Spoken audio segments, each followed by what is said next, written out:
the Solo Coach Podcast. Howdy folks, and welcome to the Solo Coach Podcast. A couple of weeks ago I released an episode which was for people who have got an idea but they don't know where to start and what to do in order to move closer to turning that idea from just that, an idea, into reality. Looking back and listening back, I listened back to all my recordings, and listening back to the recording of that episode, a question came to mind for me, which was, what about the people listening who haven't yet got that idea? They know that they're in a job or career or living a life that doesn't truly fulfill them. But what if they don't know what will fulfill them yet? What if they don't know what path to follow? They know that they want to take a different path, but they're kind of stuck, frozen in paralysis of what am I going to do next, and where should I even start to figure out what it is that I want to do in order to take that leap of faith and do all the other things that I've talked about. You know, go and talk to the people who have done the thing you want to do in order to find out what they did, so that you can do what they've done or some variation of it to get what they've got. What if you're not even at that point yet of knowing that I know what I want to do? I want to become a coach, or I want to go train to become a solicitor, or I want to train to become a teacher, or move into the finance sector. If you're at the point where you literal step back of I don't even know what I want to do next, this episode is for you. So today I'm going to take you all the way back to the beginning of my own personal development journey. So these 5 questions I'm going to ask you and explain each one of them over the next 20 or so minutes are all a culmination of things that I've read and listened to and what I've heard and conversations I've had and aha moments that I've had of realization in terms of looking back through everything I've done. There was kind of breadcrumbs all over the place. There was hints in my former life before I became a coach. There was hints of what it is that I'm doing now. But at the time I didn't know it. I missed a lot of those hints. I didn't pick up on the clues. So today we're going to go on a treasure hunt through my own story to find out what breadcrumbs, what clues were there as to what I do post my career in IT. So question number 1 is what is it that you like to consume in terms of what do you like to read, what do you like to listen to, and what do you like to watch? So specifically, what books have you got on your bookshelf, and what have you read recently, or what are you really looking forward to reading? If you go in a branch of that famous high street retailer bookshop, I can't quite remember the name of it at the moment, probably for good reason, which section of the bookstore would you personally gravitate to? Which books would you pick up, or magazines would you pick up if you're in a barbershop or a dentist waiting to go in? If there were books and magazines of every single type and sort, which category, which genre would you gravitate to, or would you consider them the most interest to you right now? Similarly, what podcasts are you listening to if you listen to podcasts, or what YouTube videos are you watching if you like to watch YouTube and TikTok videos? And what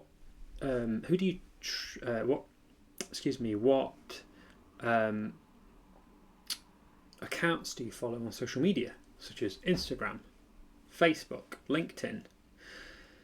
So what we're doing here is searching, we're fishing for clues, for themes of what it is that where your interests lie, your interests, your hobbies, your passions, whether or not you're aware of it. I know that looking back through my last decade, I had bookshelves full of self-improvement, self-help books. I was listening to self-improvement podcasts, people like Jay Shetty, Ed Mylett, Tony Robbins. I was reading their books, listening to their podcasts. I was following them on Instagram and Facebook and commenting on their posts and interacting with what it is that they did. And at the time, in amongst all the noise of other things that I was doing and following, and there's some travel mixed in there as well. At the time, I wasn't sure as to how if or how I could make a career from simply having an interest in personal development. Fast forward 5-10 years, and here we are. And I've trained and operating a successful business as a transformational life coach. So looking back has given us a lot of clues as to where I am now and where I'm going, from analysing what is it that I like to consume. We're almost trying to figure out as well, a bit of a bonus question here, when you daydream, what is it you're daydreaming about?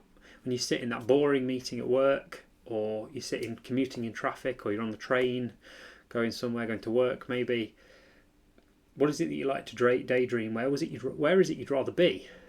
Or when you let your thoughts just drift off, where do you go? Is it to some far-flung exotic place? Is it to a stage? Where is it that you would rather be? And are there any clues in there? But we'll come on to those clues. We'll keep moving forward with these questions and we'll see where we get to. So question number 1 was, what do you like to consume? Question number 2 is, what topics of conversation light you up? So what is it that you like the most to discuss with friends and family, or people you've just met, someone at the bus stop? And what could you talk about all night long, from dusk till dawn, next to a campfire? What's that thing, that topic that lights you up, that you could just lose track of time talking about and thinking about, or consuming content about? And does that topic, does that reveal any potential job or career paths, or the path of creating a business, a side hustle, creating some content of your own in that space, reflecting on what it is that you enjoy? Sometimes there isn't any definite answer on what to do, but just starting can lead to that first step, can lead us to that critical conversation with someone who is doing the thing that we want to do, but we just don't know it yet. So it can just be a case of, like I say, just starting somewhere. But I appreciate at the moment what we're discussing today is what to do when you don't even know where to start. So we'll stick along that line. In terms of conversation, my last question on that front is, who would you like to have a conversation with if you could talk to anyone on the planet, alive or dead? Is there anyone in particular that you'd like to have a conversation with, and what would you like to discuss with them? Because again, that might give us some clues as to where your interests, your passions, your hobbies, where do they lie? And I'm going to give you a bonus one, which is, what would you, or do you already do for free, that you could potentially do for money? But moving on to question 3 is, what do you like to do alone? So there's a saying, I think it's from Stoicism, which is, the true measure of a man is what he does when no one else is around. What do you like to engage in and do when there's no one else there? Do you like to go and tinker on the car in the garage? I personally used to love to spend a whole weekend washing my car, which at the time was about the enjoyment and how proud I felt of my car, but also was because I was desperate for just that mental space, that the place I could go to just switch off and just focus on literally cleaning my car for 2 full days, for almost a whole weekend sometimes, because I was just crying out for thinking space, thinking time to reflect, time to ponder, time where I'd just get curious and kick ideas around in my mind of what I'd rather be doing, where I'd rather be, what my future could look like. And also just downtime, a place that I like to go to not think, like get into a meditative state of sorts, where it was just me, my cloths, my cleaning products and my shiny car, getting ever shinier by the minute.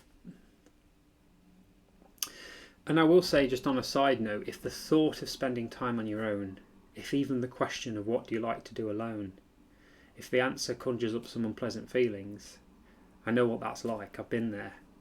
The thought of spending time just on my own was almost like a prison sentence, a punishment, like solitary confinement, even though it could just mean going for a walk in the woods, in the park, in the forest. It could mean going out for a bike ride on my own. For a long time I was really uncomfortable with spending time on my own and scared at the thought of a whole day or a whole weekend on my own with no one that I could see or talk to. And because I didn't enjoy my own company, I'm not saying that any of us are necessarily going to love the idea of a whole weekend alone in solitary confinement. That does sound really unpleasant, but I wasn't comfortable in my own skin, and I wasn't comfortable and didn't enjoy my own company. And it was only through solo travel that I learned to get comfortable in my own company, and I can now, quite comfortably go on a bus or a train without headphones on.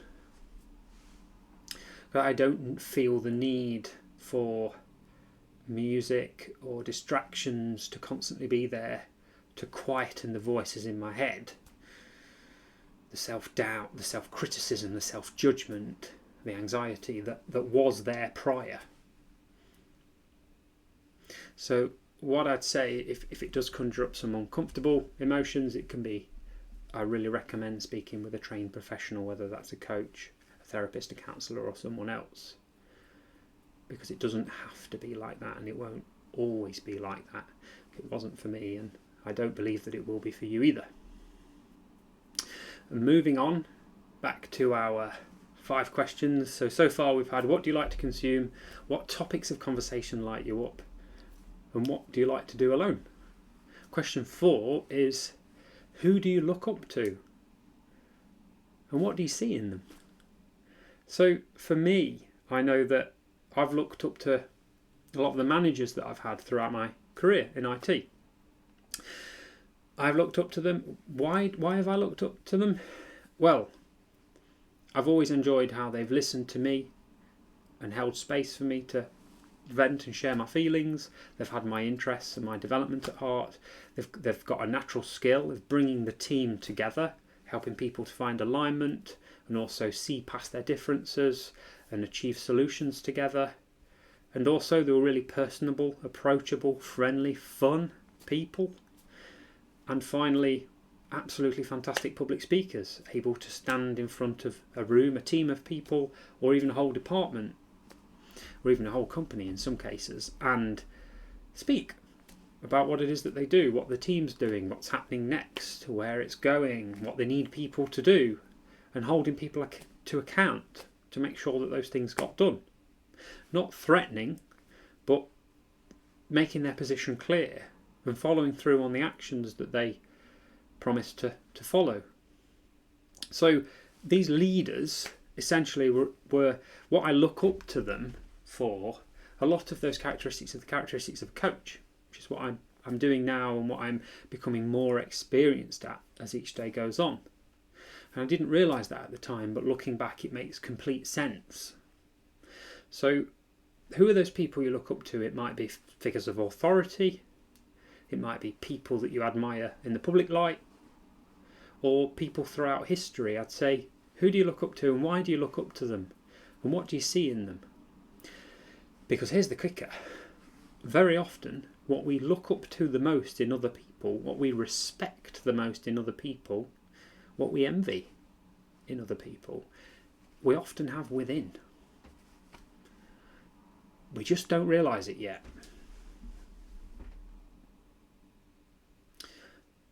So that question, who do you look up to and what do you see in them, could very easily shed some light on what you might want to do in your life and your future. So I'd ask you that one. I'd say the answer could be very, very interesting. And moving on to the 5th and final question would be, if you could do anything, what would you do? So this is a fun one. If the sky's the limit, any career on the planet, pick one. Would you be an astronaut? Would you be a racing driver? A nuclear physicist? A brain surgeon? Or an online influencer like Joe Wicks? And what's the appeal of what they're doing? Because it might be that becoming the next world-class racing driver or becoming the next global online influencer is going to be very difficult, if not impossible, if you've not been driving since the age of 4, like Lewis Hamilton, for example. But maybe elements of that life maybe elements of your dream career you could incorporate in your future. If it's so appealing to become an online influencer like Joe Wicks, if it's so appealing because he's someone who hasn't got a manager, it's up to him what he does and when he does it, so he's the master of his own life in every sense of the word, he's got great income, he's ripped, he's really healthy and fit. Who's to say that you couldn't have those things, but in a different capacity, in a different way, a slightly different career? So it'd be useful to just unpack what you do if you could do anything, and what that means, and what are the elements of that dream that are actually potentially realistic and incorporatable, if that's a word, into your future plan. Because it might not be as far away and quite as impossible as you think it might be. So that's question 5.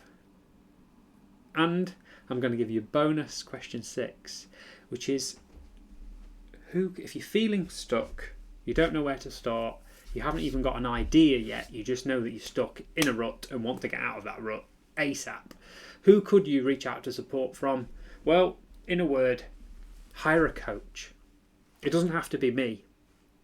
Most important thing is, someone once said to me, the most qualified coach is exactly that.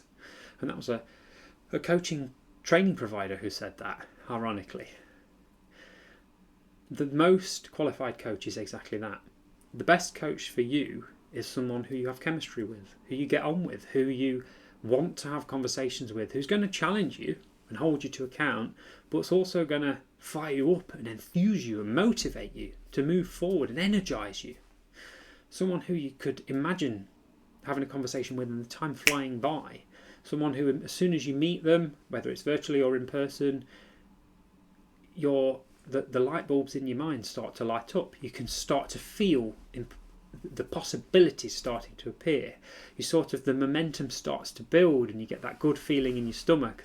I can sense that something good's coming here and there's a potential for this to go really well, and I feel like I've just I'm scratching the surface of what I'm capable of with this person, and this person's going to support me, and this person's going to hold me to account and keep me honest, but this person's going to be there with me through the thick and thin, and they're going to celebrate my wins with me. And I want to become a part of this person's journey, and I want them to become a part of mine. When you get that good feeling, I'm a great believer of heart over head. Sometimes we can get in our head and maybe choose the best coach in the world on paper, but when we go with our heart and our gut feeling, we might choose someone who's a better match for us.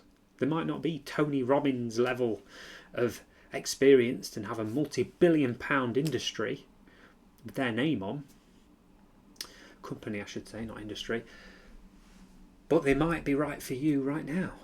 Maybe you don't need Tony Robbins or Ed Mylett. Maybe David Garwood, the solo coach, or someone else local to you who you resonate with and want to talk to about this. Because if you speak to someone who can help you to hear yourself, I'm a great believer that the answers to a lot of our questions actually are inside. All the pieces of the jigsaw puzzle are floating around in your mind at the moment, and with a coach's help you can start to put those pieces together and formulate a clearer picture of where you're going and what you want to do, rather than just continue to spend another week, 6 weeks, 6 months, 6 years with all the jigsaw pieces floating around but no clarity.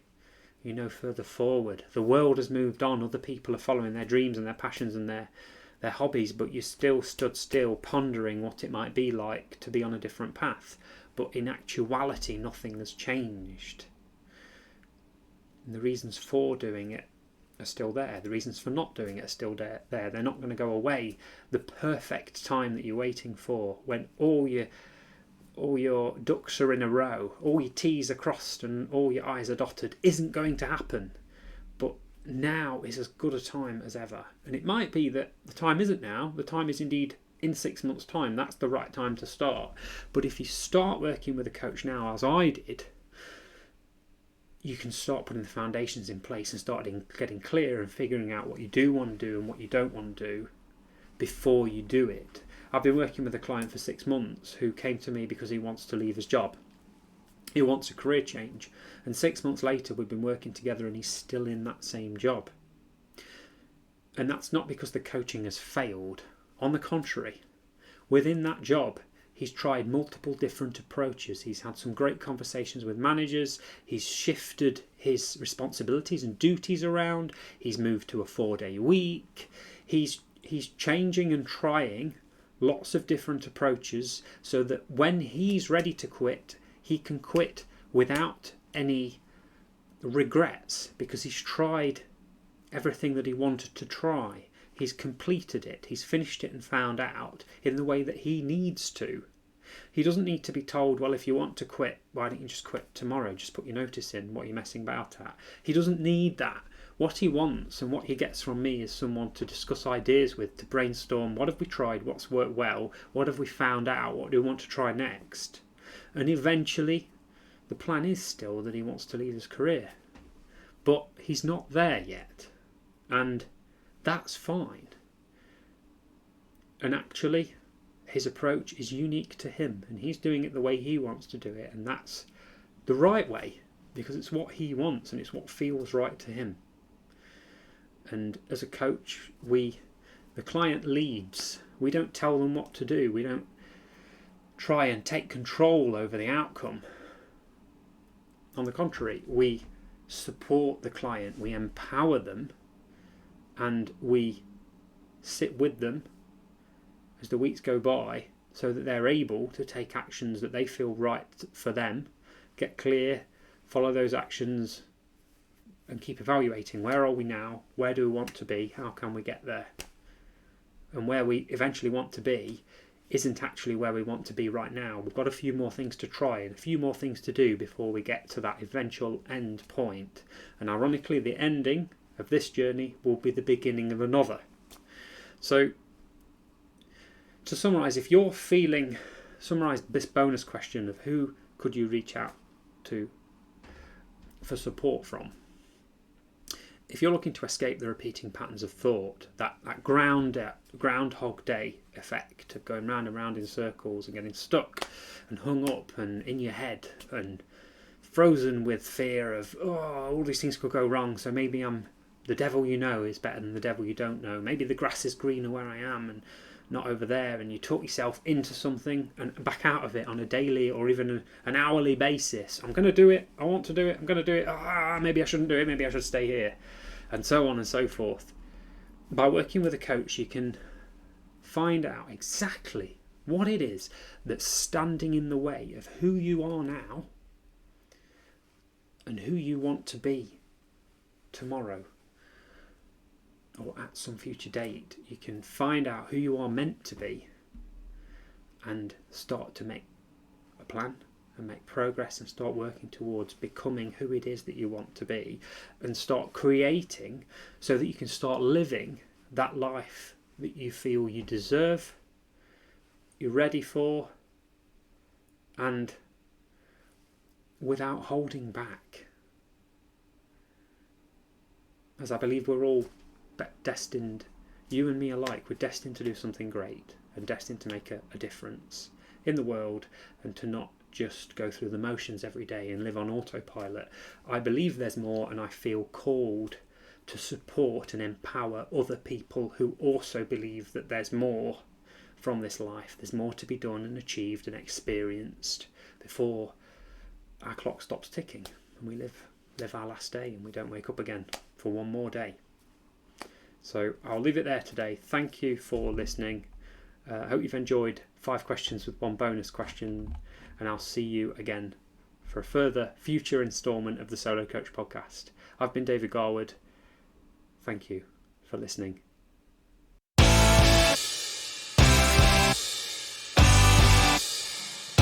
The Solo Coach Podcast.